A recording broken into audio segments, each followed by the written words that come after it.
तो आज हम केमिस्ट्री की दुनिया में उतरने वाले हैं।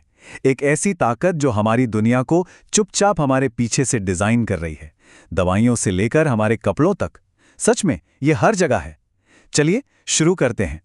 अच्छा, कभी सोचा है कि एक पेन किलर, किसी की सबसे पसंदीदा हुडी और एक आम सी पानी की बोतल, इन तीनों में आखिर क्या कॉमन हो सकता है? जवाब थोड़ा चौंकाने वाला है, और वो जवाब है केमिस्ट्री। सबसे पहले बात करते हैं हीलिंग की केमिस्ट्री की। देखिए, ये सिर्फ गोलियां नहीं हैं। असल में ये हमारी हेल्थ प्रॉब्लम्स के लिए बनाए गए खास केमिकल सॉल्यूशंस हैं। जब हमें तेज बुखार होता है तो हम एंटीपायरेटिक्स लेते हैं। ये वो केमिकल ड्रग्स हैं जो हमारे शरीर का टेम्परेचर कम करने के काम आती हैं। होता क्या है कि ये हमें पसीना लाने में मदद करती हैं, जिससे हमारी बॉडी नेचुरली ठंडी हो जाती है। Simple, right? अब जरा एस्पिरिन और पैरासिटामोल के मॉलिक्यूलर स्ट्रक्चर को देखिए। देखने में काफी एक जैसे लगते हैं ना, लेकिन इनमें जो छोटे छोटे फर्क हैं, केमिस्ट्री में वही छोटे फर्क बहुत बड़ा असर डालते हैं।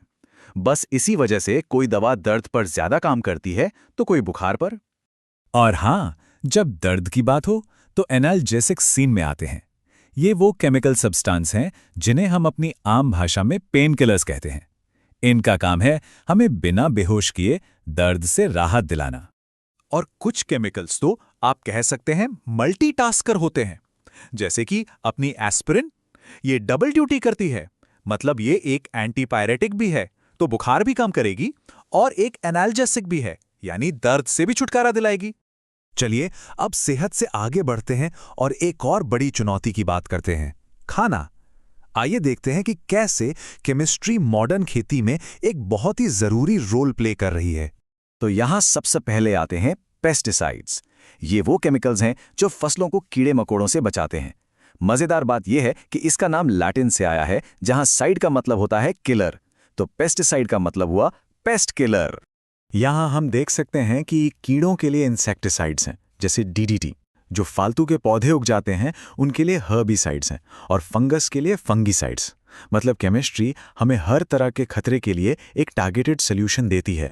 ये देखिए, ये डीडीटी का मॉलिक्यूलर स्ट्रक्चर है। काफी कॉम्प्लेक्स लगता है ना? ये दिखाता है कि साइंटिस्ट्स कैसे खास मॉलिक्यूल्स बनाते हैं जो सिर्फ कीड़ों पर असर करें।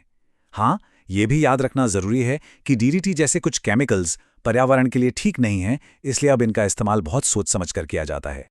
लेकिन बात सिर्फ बचाव की नहीं है। केमिस्ट्री फर्टिलाइजर्स के जरिए फसलों की ग्रोथ को भी बूस्ट करती है। ये फर्टिलाइजर्स पौधों को वो जरूरी न्यूट्रिएंट्स देते हैं, जैसे नाइट्रोजन, फास्फोरस और पोटेशियम, जो असल में उनके लिए खाने की तरह हैं। चलिए अब उन चीजों की बात करते हैं जो हमारी रोज की जिंदगी का हिस्सा हैं। ये हैं पॉलीमर्स और डाइज, यानी रंगों की दुनिया। पॉलीमर्स असल में बड़े बड़े मॉलिक्यूल्स होते हैं जो मोनोमर्स नाम की छोटी छोटी यूनिट्स को बार बार दोहराने से बनते हैं। इसे ऐसे सोचिए जैसे केमिकल लेगो ब्लॉक्स की एक बहुत लंबी चेन हो। अब ये पॉलीमर्स मोटे तौर पर दो तरह के होते हैं। होमोपॉलीमर्स, जिसमें सारे मोनोमर यूनिट्स एक जैसे होते हैं, मान लीजिए सारे लेगो ब्लॉक्स लाल रंग के हों। और दूसरे होते हैं कोपॉलीमर्स, जिसमें एक से ज्यादा तरह के मोनोमर यूनिट्स होते हैं, जैसे लाल और नीले लेगो ब्लॉक्स की एक मिक्स्ड चेन। और इन लेगो ब्लॉक्स को जोड़ने के भी दो तरीके हैं।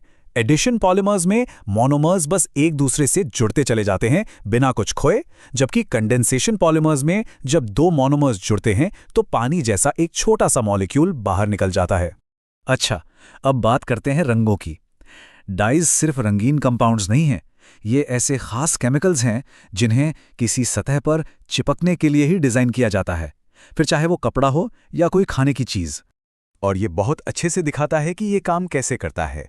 एक डाई मॉलिक्यूल के दो मेन पार्ट्स होते हैं। एक होता है क्रोमोफोर, जो असल में रंग वाला हिस्सा है, और दूसरा है ऑक्सोक्रोम, जो एक तरह से गोंद वाला हिस्सा है। ये रंग को सतह पर चिपकाने में मदद करता है। डाइज नेचुरल भी हो सकते हैं, जो हमें पौधों या जानवरों से मिलते हैं, जैसे इंडिगो, और सिंथेटिक भी हो सकते हैं जिन्हें लैब में तैयार किया जाता है। आज के दौर में हम ज्यादातर सिंथेटिक डाइज ही इस्तेमाल करते हैं।